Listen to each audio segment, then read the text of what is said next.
Mesdames, Messieurs, bonjour et heureux de vous retrouver pour cette nouvelle vidéo. Comme d'habitude, je viens vous partager une réflexion sur un sujet qui peut être pertinent pour certains. Et je l'espère que de partout où vous recevrez cette vidéo, cette réflexion pourra vous aider. D'autant plus que nous sommes aujourd'hui lundi, c'est un nouveau jour et c'est une nouvelle semaine. Nouvelle semaine, cela implique donc de nouveaux challenges et de nouveaux défis à relever.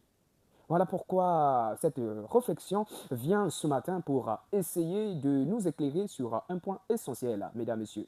Et oui, nous le savons, dans la vie, il y a des combats. Dans la vie, il y a des batailles. Si bien que certains se permettent de dire que la vie elle-même est un combat. Alors, face à ce combat de la vie, quelle attitude avoir?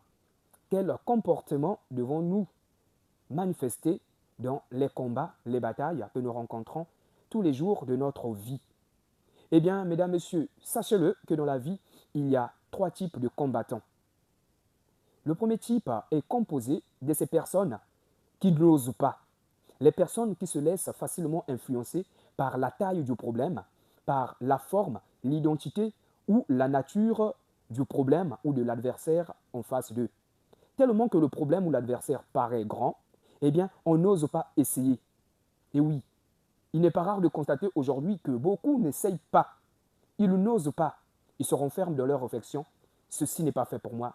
Ceci est au-dessus de mes capacités.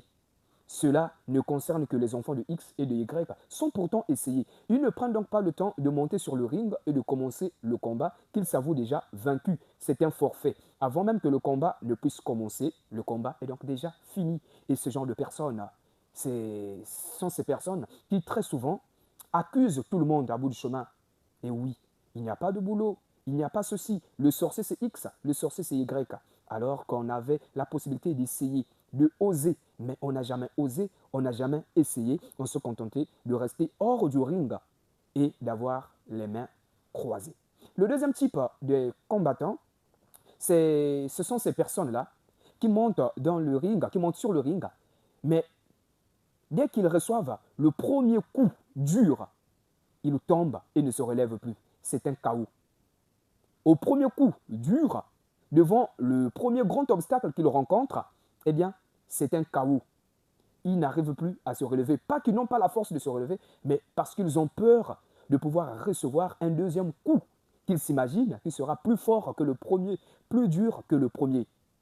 Et du coup, ils préfèrent rester là, allongés, et c'est un chaos. Le combat ne continue plus.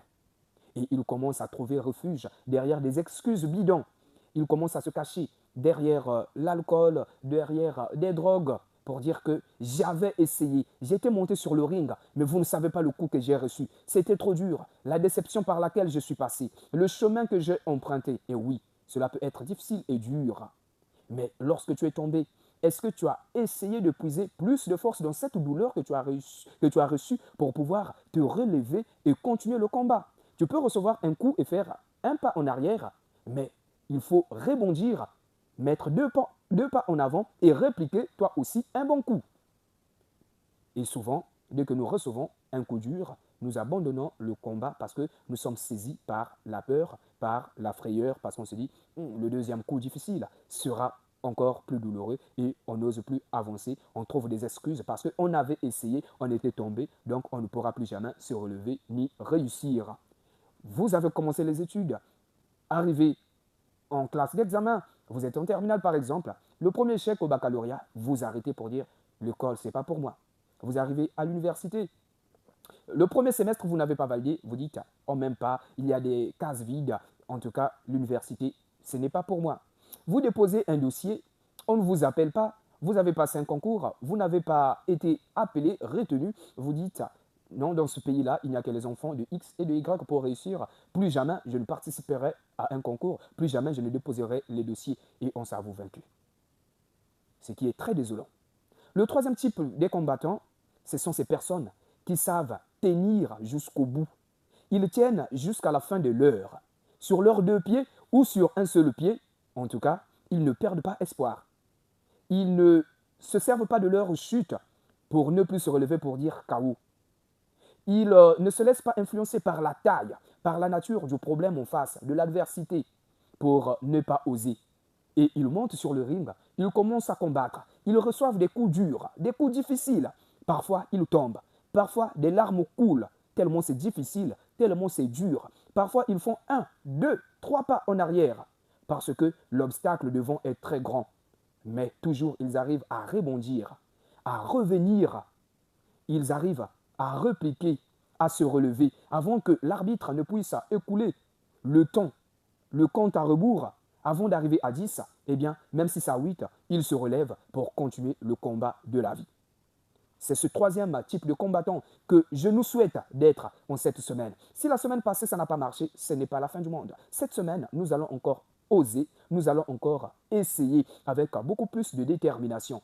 Et oui, on peut perdre quelques combats, non pas par KO, non pas par forfait, parce qu'on n'a pas osé, simplement peut-être parce que l'adversaire a eu plus de points que nous, mais on nous reconnaîtra ce mérite-là d'être arrivé jusqu'à la fin de l'heure, d'avoir tenu bon jusqu'au sifflet final, jusqu'à la sonnerie finale qui marque la fin du combat, qui marque la fin du match.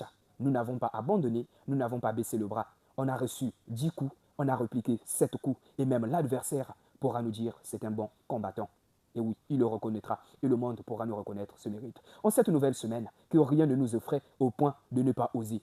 En ce début de semaine, que personne ni rien ne nous plonge par terre pour que nous nous avouons vaincus et nous déclarons KO sans pourtant nous relever. Mais rebondissons, peu importe les situations, et poursuivons la marche, poursuivons le combat et tenons jusqu'au bout. Merci mesdames, messieurs, je vous souhaite une excellente journée et une très belle semaine. À la prochaine.